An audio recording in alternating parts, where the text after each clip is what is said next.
1964년 미국의 뉴욕 퀸즈, 퇴근 후 귀가하던 키티 제노비스라는 28세 여성이 자신의 아파트 앞에서 강도의 칼에 찔려 살해당하는 사건이 발생했습니다. 이 사건에서 강도는 처음에 칼에 찔린 여성이 소리 지르고 달아나자 주춤하고 도망치려 했습니다. 그런데 주위에 아무런 반응이 없자 다시 돌아와 피해 여성을 수차례 더 칼로 찔러 살인을 저지르게 되죠.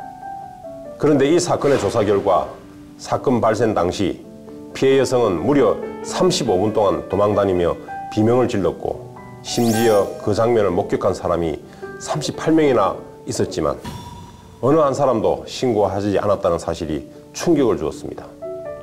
추후 조사 결과 실제 목격자는 38명이 아닌 12명으로 밝혀졌지만 그래도 그 긴 시간 동안 내가 아닌 누군가 신고하겠지 하는 생각에 아무도 신고하지 않았다는 사실은 요즘 말로 이게 실화인가?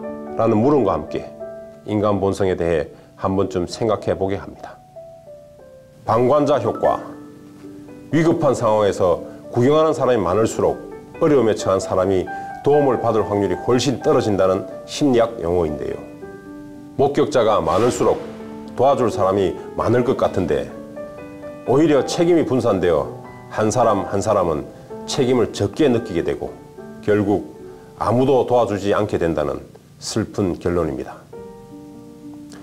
방관자 효과처럼 이상한 현상이 왜 발생하는 것일까요? 이것은 남들과 같이 행동하려는 일종의 동조 현상 때문이라고 합니다.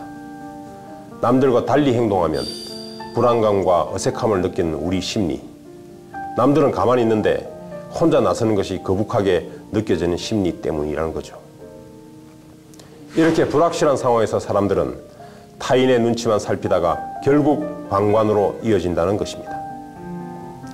어쩌면 우리가 사는 세상에서 어려움에 처한 타인들을 구해내는 의인들이 더욱 위대하게 보이는 이유도 인간 심중 한켠에 있는 이러한 동조 심리를 박차고 나선 이들의 용기에 감동하였기 때문일 것입니다.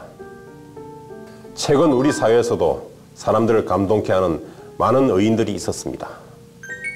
고속도로 의인이 그랬고 세종시 화재 때 뜨거운 열기를 식히기 위해 물을 몸에 붓고 시커먼 얼굴로 구조 작업을 했던 소방관 분들도 그러했습니다. 그리고 그런 의인들에게 우리는 박수를 보냈습니다. 그런데 최근 우리 마음을 안타깝게 하는 언론 보도가 있었습니다.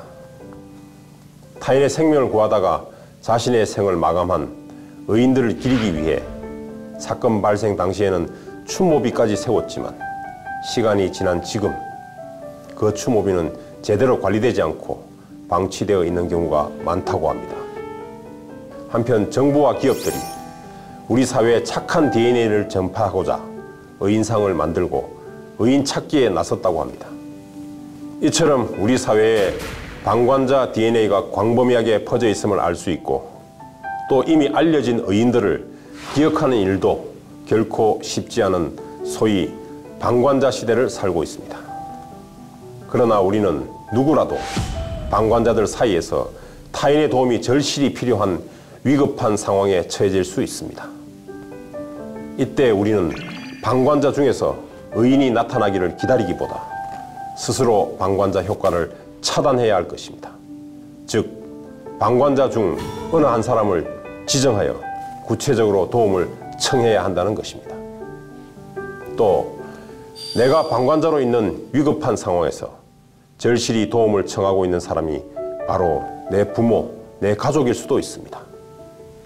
이제 더 이상 방관자여서는 안 될 것입니다.